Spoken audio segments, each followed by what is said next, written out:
Spoštovane in spoštovani, dobrodošli v novi epizodi podcasta Odmevi Posavja, regionalnega časopisa Posavski obzornik. Naša današnja gostja je magistra Alenka Žuraj Balog, soustanoviteljica in predsednica Društva Univerza za tretje življenjsko obdobje Sevnica.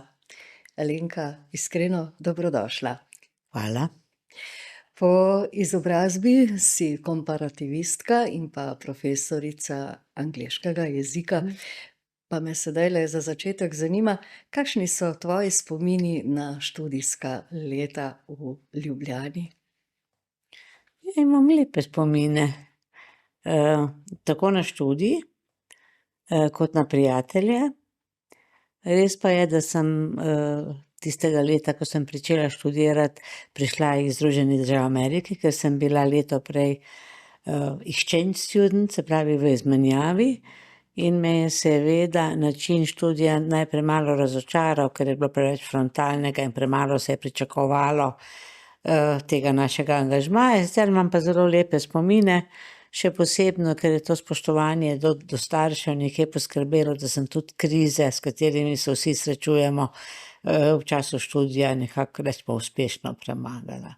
Torej, če primerjava študij v Ameriki in na slovenski univerzi oziroma fakulteti, je razlika. Takrat je bila. Danes pa ne morem več na ta način soditi, ker prave primerjave nimam.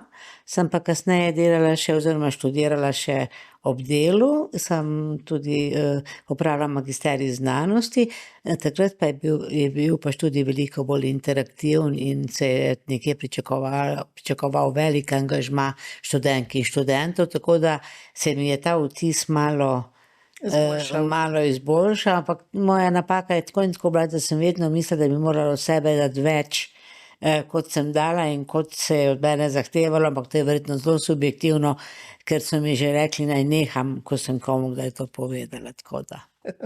Tako da lepi spomini ostajajo, verjetno pa so lepi spomini povezani tudi s Srednjo šolo Sevnica, kjer si bila dolgoletna ravnateljica in kasneje tudi direktorica šolskega centra Krško Sevnica.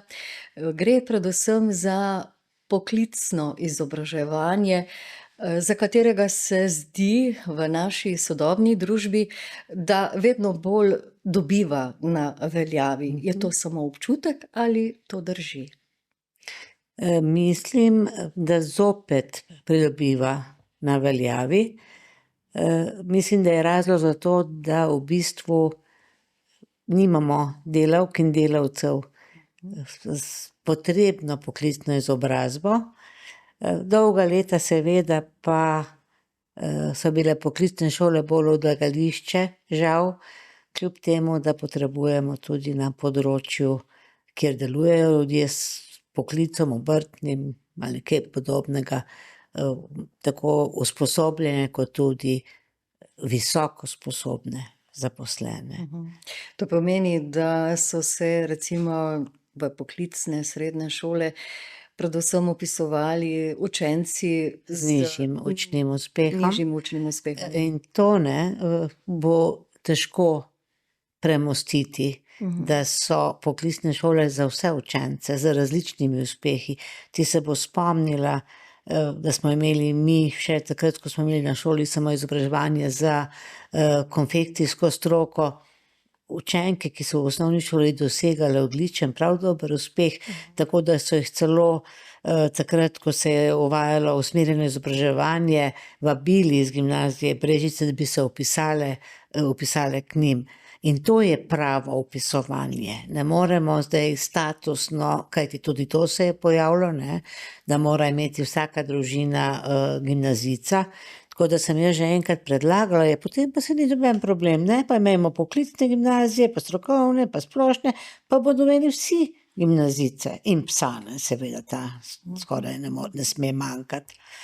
To je pač ena takšna krilatica, ne, kaj je za Slovenca pomembno. Tako da v bistvu je pomembno, da otroku dopustimo, da se vpiše v šolo, ki ga zanima, ki ga mika, ker bo zagotovo uspešen. Ker, ta, vertikala je vzpostavljena.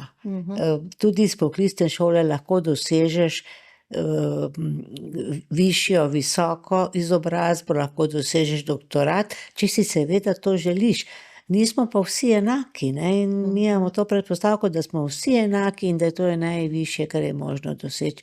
Jaz mislim, da je najvišje, kar lahko dosežeš, da si kulturen človek in s poudarkom in na kulturi in na človeškosti. To je tisto, kar bi moralo biti, ne pa hlastanje, predvsem po teh zunanjih pokazateljih naše moči pa našega statusa. Torej, medsebojna pomoč, sodelovanje, razumevanje, Tako. spoštovanje, hvaležnost, kar v bistvu z našega vsakdanjega jedilnika skorajda Tako, izginja. ker ko si me vprašala, kakšni smo spomini na našo šolo, jaz mislim, da smo bili v tistem obdobju, ko smo skupaj delovali, zelo, zelo dobra šola v vseh pogledih. In da smo dejansko gojili to skupnost. Jaz zdaj spremljam svoji vnukinji, pravkar v 4. razredu se učijo o skupnosti, o različnih skupnostih, o tem, kako pomembna je skupnost, kako pomembno je sodelovanje. Upam, da bo ta generacija to zopet doživela, ker mi smo delali v skupnosti in v skupnost tudi verjeli. In to mislim, da je osnova, ker svet je dobesedno ponorel in če ne bomo uspeli spet najti neke prave poti, me je prav strah za prihodnje rodove. Ampak upanje obstaja. Seveda, tako in vedno da- moraš delovati, ne smeš se zgovarjati na to, da se nič ne splača.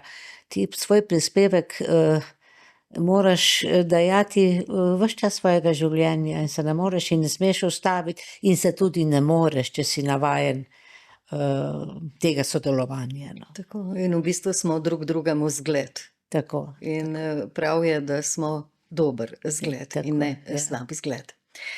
Eden izmed dobrih zgledov v našem Posavju pa je Univerza za tretje življenjsko obdobje Sevnica, ki jo vodiš, ampak si bila tudi soustanoviteljica te univerze. Kdaj in s kakšnim namenom je bila Univerza za tretje življenjsko obdobje ustanovljena? Mislim, da je v tistem obdobju prvih let, ko smo vstopili v 21. stoletje, ena takšna vplivna skupina, predvsem žensk, ki so se upokojile, iskala neko, kako bi rekla, neko priložnost za osmišljanje svojega življenja. In spomnim se, kdaj je, bom rekla tako, najbolj propulzivna oseba, to je bila gospa Marija Jazbec, videla v naši šoli tisti dejavnik, ki bi pomagal njej in pa še njenim prijateljicam to uresničiti. Ker tudi mi smo nenehno iskali neke nove priložnosti, smo bili majhna šola, borili smo se za vpis, iskali nove programe in to. In to je bilo, če se bo spomnila, takrat na novoletnem sejmu, ki smo jih organizirali, pa ne enega v Sevnici, naša šola, ko smo v bistvu predstavljali tudi program Turistični tehnik, ki smo ga potem naslednje leto tudi prvič vpisali. No, in takrat se je porodila ta ideja in trajalo je manj kot pol leta, ker tam, mislim, da je bil 3. junij 2003, je bila univerza oziroma za tretje življenjsko obdobje že ustanovljena, ni trajalo 10 let, s pomočjo veliko tega centra za izobraževanje iz Trebnjega, ki so prvi tle v tem na našem področju začeli s to dejavnostjo. No, in smo kar dobro prebili let, najprej pod okriljem šole. Mislim, da je bila ta odločitev zelo pravilna in pozitivna, tako se je tudi univerza nekje usidrala, ker je imela tudi to pomoč strokovno, pa ne samo mojo, tudi našega računovodstva. Mi smo vse te stvari vodili, potem se je pa ravno zaradi možnosti, ki jih ponuja drugačna organiziranost, se pravi javljanje na razpise, pridobivanje dodatnih sredstev, porodila ideja in je potem leta 2007, mislim, da pa univerza začela delovati kot društvo in kot takšno deluje tudi danes. Marija Jazbec je prevzela prvo predsedstvo, žal je ni več med nami, kljub temu, da je ogromno svoje energije dala skupnosti v različnih obdobjih svojega življenja. Lahko prav Isto rečem za gospoda Jejčiča, ki nas je lani tako nenadoma zapustil. In se pravi, kot da bi se krog zaključil, ne. Začela sem s pomočjo, pa tudi z delom pri ustanovitvi in zdajle bom eno obdobje, dokler me bodo prenašali, vodila tako še uradno to univerzo, ki je zdaj v bistvu že tretje leto vodim, ker sem vskočila zaradi pač znanih okoliščin, ne. Vodenje takšne ustanove, takšnega društva, v bistvu ni tako enostavno, je kar Ne. zahtevno. Ni tako enostavno, zato ker morate vedeti, da veliko univerz v Sloveniji, kar več kot ne, deluje v okrilju kakšne knjižnice, no, Krška v okviru Ljudske univerze, mi pa smo čisto prostovoljni in vse poteka prostovoljno, ampak res prostovoljno, brez vsakega plačila, tudi kilometrine, ne.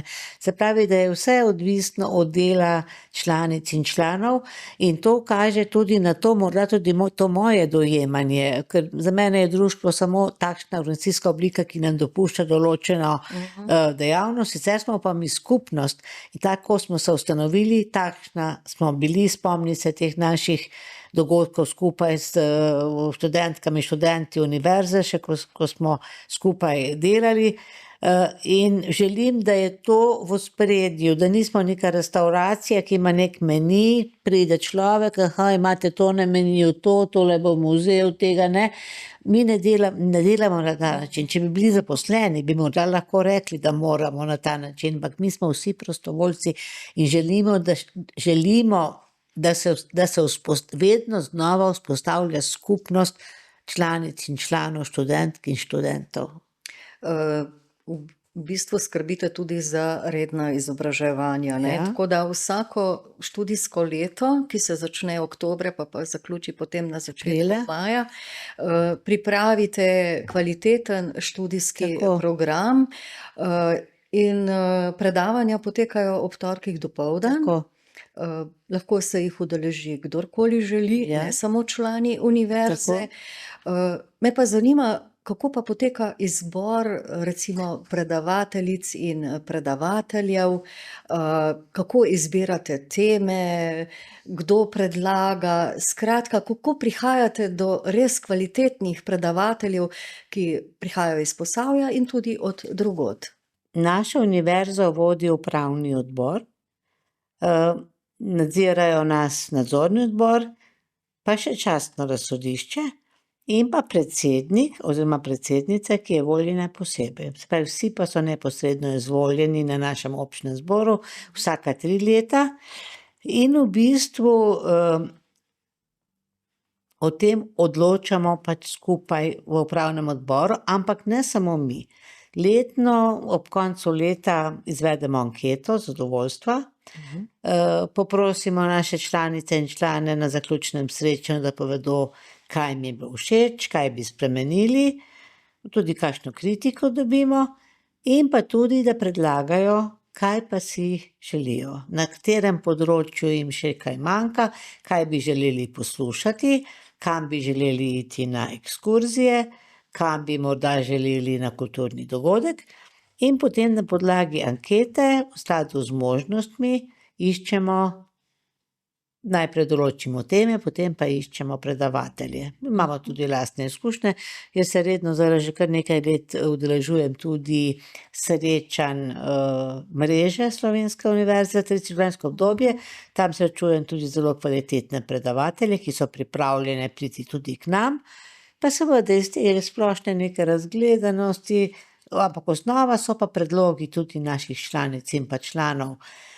Tako se bomo potem verjetno še na ta način v bistvu oblikujemo ta tedenska torkova predavanja in pa tudi strokovne ekskurzije. No, zdaj pa že kar par let že obiskujemo bodisi glasbene, operno-baletne predstave ali gledališke predstave. Zdaj smo bili v Ljubljani, tako v operi kot v drami ljubljanski. Letos se pa odpravljamo v Zagreb, v komedijo, nekje v januarju, nimamo še točnega datuma, si bomo ogledali Nesrečnike, s katerimi je komedija gostovala tudi na Ljubljanskem festivalu letos poleti oziroma septembra. in pa odpravljamo se še v Slovensko ljudsko gledališče Celje. V preteklosti ste v bistvu tudi predstavili enega izmed študentov. Ja. To še vedno počnete? To še vedno počnemo. Lani sicer smo želeli predstaviti našo pesnico, gospo Mihaelo Zahrastnik, ne, zdaj ima res čudovito poezijo, se jo poznaš. Zelo. Ampak je potem se na koncu ustrašila in nekako ni želela na oder. Letos bomo predstavili gospoda Marka Okorna, našega slikarja, tam konec januarja, tako da ja, to počnemo, da predstavljamo nekako svoje člane, tiste pač, ne, ki to želijo Ja. in ki imajo za seboj kakšno dejavnost, ki bi jo želeli tudi predstaviti, ne. Del Univerze za tretje življenjsko obdobje je bil tudi likovni krožek, ki pa je žal po 20 letih prekinil z delovanjem. No, to je, vidimo, ne, da se naše članstvo, kaj pa ne bom nič olepševala, stara, ne. In da je zdaj ta naš likovni krožek ali pa slikarji, da so prenehali delovati, pa že prej so delovali kot slikarsko-debatni krožek zadnji 2 leti oziroma 3 leta. Letos smo ponudili članom, smo se že dogovarjali, spet neko ustvarjanje z glino.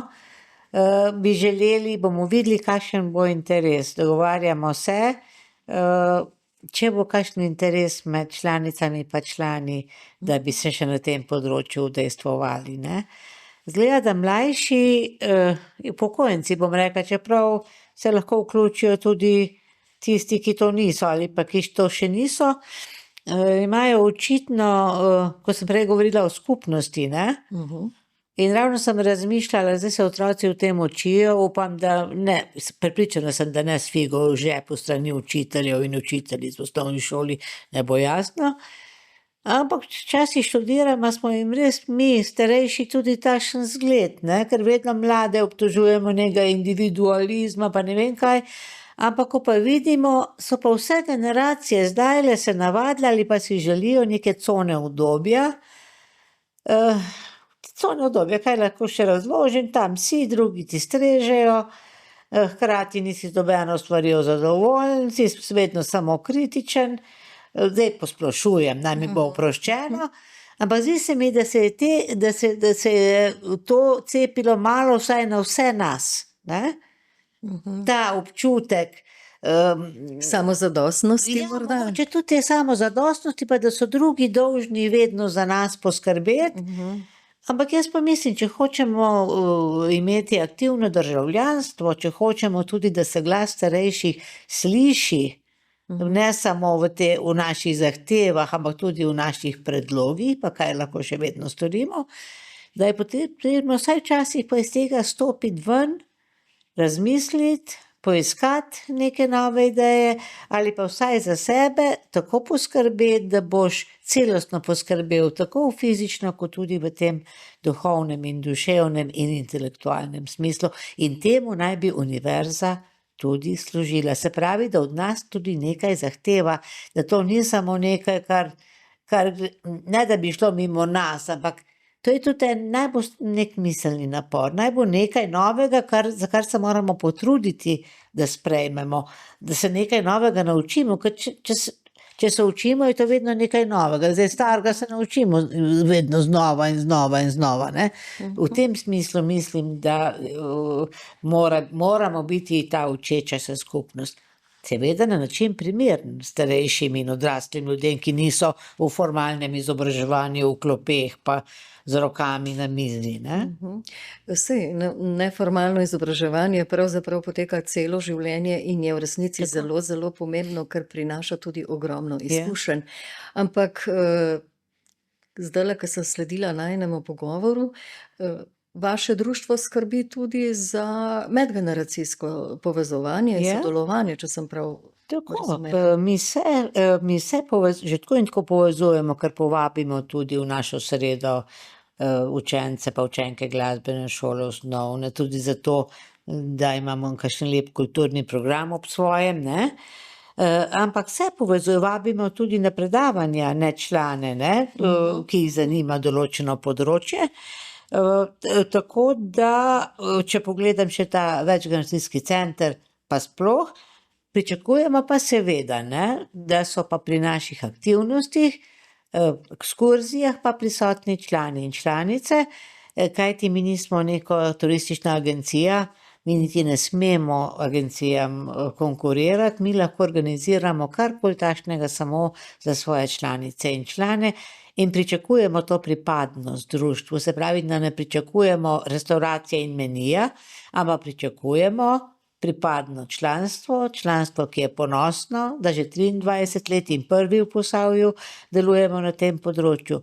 Od tega pač ne morem kot oseba odstopiti. No, tudi če kdo na mene včasih jezen, ampak to se mi zdi, mi smo skupnost in moramo ostati skupnost in mislim, da večina članov podobno razmišlja kot naš upravni odbor.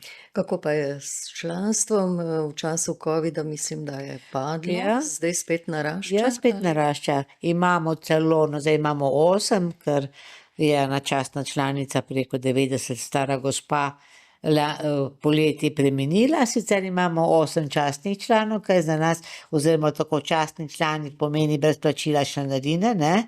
Imamo Lepa številka. 8 članic, ki so že dopolnile 90 let.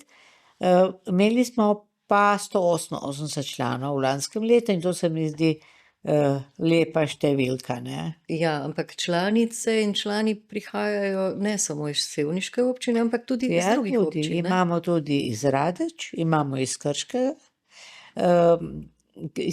tako iz Krškega kot tule iz tega področja Brestanice in Sanovega. Sem zelo vesela, ne, da ljudje prepoznavajo tisto, kar lahko pri nas dobijo. Moram pa reči, da pa zelo dobro sodelujemo tudi z Ljudsko univerzo Krško, ker samo v sodelovanju je moč, saj veš, da zdaj sodelujemo že več let sicer pri tednu vseživljenjskega učenja, ampak prej smo odhajali na tisto skupno prireditev parado v Krško, zdaj pa Parada že učenja smo imeli že 2-krat v Sevnici, letos bo 3-čič, s tem, da smo se že dogovorili z gospo direktorico Natašo, da bo tudi pri nas parada v dopoldanskem času, da bomo lahko še bolj pritegnili mlajše, ja, se pravi vrtce in šole k sodelovanju. Krasno, krasno. Idej skratka ne zmanjka in te ideje običajno predstavite tudi županu Srečku Ocvirku. Ja. Vedno ga povabite v svojo sredo, da imate pogovor z njim. In kako je to videti? Kako je to videti? No, jaz sem letos ga že obiskala sicer, v septembru sem prosila za sprejem in je to mojo željo tudi uslišal, tako da sem mu že predstavila naš program. Z njim se pa sestanemo 21. aprila, imamo že načrtovano srečanje. Ja, takrat se gospod Ocvirk zelo dobro pripravi in nam predstavi vse, kar se dogaja v sevniški občini, kar široko, tako občinske projekte, kot tudi državne. Naši ljudje pa tudi vprašajo, zakaj kakšna lučki ne dela in podobno, ne. Kakšna razsvetljava, ki bi bila potrebna. To je tudi, ampak imamo, se mi zdi, kar lepo donacijo, smo tudi letos dobili strani občine, vsebej donacije več niso takšne, kot so bile 20 let nazaj. Saj se človek čudi, ne, ker denarja se mi zdi, da je vseeno malo več kot takrat, ampak smo hvaležni za vsak prispevek, da potem lažje kaj organiziramo, ne, pač za naše članice in člane in za Sevnico, ker veš, da smo mi bili kot šola že odprti v okolje, si sploh nisem znala predstavljati, da ne bi šola v okolju živela in da ne bi ljudje poznali, kaj počnemo, in takšni skušamo biti tudi v naši univerzi. Krasno. Poleg tega pa vsako leto ob zaključku študijskega leta ali pa na začetku novega študijskega leta izdate tudi posebno publikacijo, ne, poročilo. Letošnje je tudi. Letošnje je tudi, ker me je bilo kar malo strah, ne, tega najinega pogovora, sem ob odhodu od doma pozabila na zadnji, da bi lahko zadnji bilten kazala. Letos je v takšni lila barvi ovitka. V njem poročamo o vsem, kar smo delali v lanskem, se pravi v prejšnjem študijskem letu. Dodamo pa tudi program na koncu dela, ali pa načrt za to leto, ki se je pravkar začelo 7. oktobra. Tako da upam, da je bilten nekako v pomoč vsem članicam in članom pri izbiri predavanj.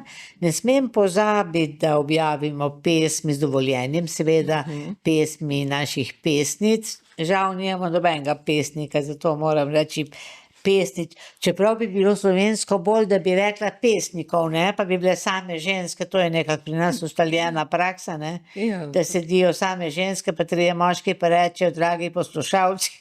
To bi si res želeli, da bi še, zdaj so te gospe že naše častne članice, skoraj da že vse, ampak želeli bi si res, da bi imeli še kakšno skupino na tem področju, ker eni izredno radi nastopajo. In razmišljam, kdaj se bodo toliko opogumili, da bodo eno stalno skupino ustanovili. Ja, ampak tudi lepo je brati pesmi v takšni publikaciji, sploh gospe, ki so v zrelih letih, z veliko izkušnjami, tudi s kakšno bolečino, ki jo lahko izlijejo na list papirja. To se mi zdi tudi zelo lepo in pomembno, ker s tem tudi negujemo sam jezik. Ker za jezik moramo skrbeti, ga negovati, da je v njem čim manj tujk, popačenk in še marsičesa drugega. Torej, s katerimi izzivi se bo še društvo soočalo v prihodnje, razen donacij, finančnega, stabilnega stanja, so še kakšni izzivi pred društvom? Največji izziv je, imamo kar nekaj novih članov tudi, zdaj imeli smo samo eno srečanje, tako da še ne morem oceniti koliko, ampak vidim, da so novi obrazi se nam pridružili. Mislim, da bo največji izziv privabiti v naše vrste nove članice in člane. Se pravi, da moramo razmišljati o takšnih vsebinah, ki bodo, imamo zelo radi nas, obstoječe članice, pa člane, da ne bo pomote, ne. Seveda, ampak društvo mora imeti neko optimalno število članic in članov, ker naj bi vsi našli neko mesto zase, ne samo 5, pa drugi pa enkrat na leto na občnem zboru, ne. Mislim, da se zdajle kar malo tudi več pojavljamo tudi v javnosti, ampak ti me poznaš, ne. Jaz, ko slišim promocijo, mi grejo lasje pokonci, ampak zdaj sem si lepo jih uredila, ker promocijo prevečkrat povezujem z ustvarjanjem videza, ne pa prevečkrat jo povezujem, ker sem bila prevečkrat deležna, kako bi rekla, teh izkušenj, da je nekdo nekaj predstavljal, kar ni bil. Ampak res moramo se pokazati. No, to pa hvala, da si me vprašala, ker bi skoraj pozabila. Že od lani se pogovarjamo, da bomo sodelovali s krajevnimi skupnostmi v naši občini in letos načrtujemo 3 take dogodke. No, in vse 3 pa načrtujemo za bivšo Sevničanko, danes Krčanko, gospo Vido Kuselj. Krasno. Ki smo jo povabljali tudi v Sevnico, v našo vrsto, ki so tudi predlagali naši člani in bo pri nas tam proti koncu novembra. 6. novembra imamo pa univerza in gospa Vida organizirata srečanje v krajevni skupnosti za Bukovje, prav s to temo, kako bi rekla, v vrtincu demente, se pravi, s tisto stvarjo se bomo ukvarjali na tak način, kot jo predstavlja gospa Kuselj, saj poslušalci oziroma gledalci poznajo. Ona ima osebno izkušnjo. Tako ima osebno izkušnjo tudi na tem področju. No, in smo že dogovorjeni, da gremo 6. novembra popoldan v krajevno skupnost, že organiziramo in prepričana sem, da bo to en lep, prijeten dogodek. Podoben dogodek načrtujemo tudi v Radečah kjer so tudi že izrazili pripravljenost, in pa tudi v krajevni skupnosti Karmel. Tako da se pravzaprav Ja. odpirate navzven, Tako. želite tudi na Mi bi terenu. želeli tudi recimo, da bi se na ta način povezovali, da bi morda tudi predavanja izvajali izven tega, samo dokler nimamo dovolj sredstev, da poskrbimo za prevoz in podobno, je samo peščica bi se lahko udeležila in bi s tem nekje univerzo ali pa razbili. Ampak mislim, da je treba gledati tudi v to smer, pa morda tudi s temi lokalnimi prevozi in podobno, v to smer. Zdaj pa, ko si na delovnem mestu, ko si nekje ves čas v skupnosti, se je veliko lažje nekje tudi dogovarjati, pa tudi izvajati določene stvari. Mi le ne živimo skupaj, videvamo se recimo ob torkih, pa to ne vedno vsi, zato je to nekoliko težje, ampak to so naši cilji, da bi. Člani predlagajo sicer še od upravnega odbora še več tega, kako bi rekla, pojavljanja v javnosti pa to, ampak tudi tukaj so določene omejitve. Zato se zelo zahvaljujem tebi in pa Posavskemu obzorniku, da si nas povabila na izmenjavo mnenj v tvoj podcast. V bistvu izbiramo sogovornike, predvsem iščemo takšne, ki znajo kaj povedati in imajo kaj povedati, tako da tukaj sploh ni bilo nobene dileme. Ime je v redu, Odmevi Posavja, ker se mi zdi, pa jaz že kar dolgo odmevam, ne, v tem Posavju.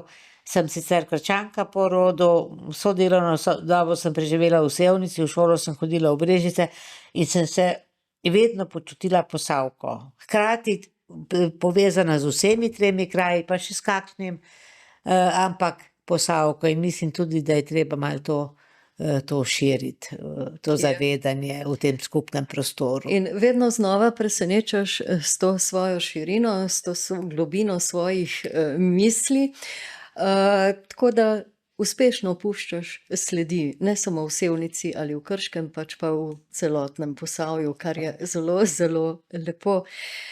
In če se ozreva nazaj na tvojo prehojeno življenjsko pot, dosedanjo, kaj je na njej najdragocenejše, najlepše, najboljše? Kaj je tisto, kar te še vedno gane, prevzame? Ja, na prvem mestu, zdaj, če govorim zdaj o tem službenem delu, naša šola, no. Srednja šola Sevnica. Sevnica, seveda, ker sem pustila sebe, v vseh pogledih. Kar se pa tiče osebnega, pa to, da sem ostala to, kar sem, da sem skušala uresničevati zamisli lastne, pa tudi kolektiva, z argumenti, takšnimi in drugačnimi, da se nisem zatekala po takšne in drugačne podpore, pa iskala alibi za svoje odločitve, ampak da smo ohranili, ali pa upam, da sem ohranila neko pokončnost, no, v tem svetu, in to mi veliko pomeni, ker bi težko živela sama s sabo, če mi to ne bi uspelo. Verjetno si tudi vesela, da si mati dveh hčera to pa sem. in tudi babica dveh prekrasnih vnukinj, če je podatek točen. Je. Sem zelo vesela, imam dve čudoviti hčeri, dva čudovita človeka, ne samo, ker sta to moji hčeri, se mi zdi, da se tudi na svojih poklicnih področjih obe trudita in dajeta sebe, tako sem jih tudi vzgojila in bi težko gledala, če bi bilo drugače. Alenka, hvala za tale prijeten, iskren pogovor, ki je ponudil marsikaj tudi v premislek in razmislek. Naj bodo tvoji dnevi še naprej polni prijetnih doživetij, dogodkov in seveda naj bo na tvoji poti čim več srčnih ljudi, tistih, ki ne nosijo samo maske na obrazu, ampak so takšni, kot so v realnem življenju. Hvala lepa za te lepe želje. Hvala za povabilo in vabljeni na vse naše dogodke. Vas bomo spremljali še naprej, tako kot običajno. Tako. Spoštovane in spoštovani, hvala, ker ste bili z nami v našem novem podkastu Odmevi Posavja, regionalnega časopisa Posavski obzornik. Do prihodnjič pa ostanite odprti za zgodbe, ki nas povezujejo.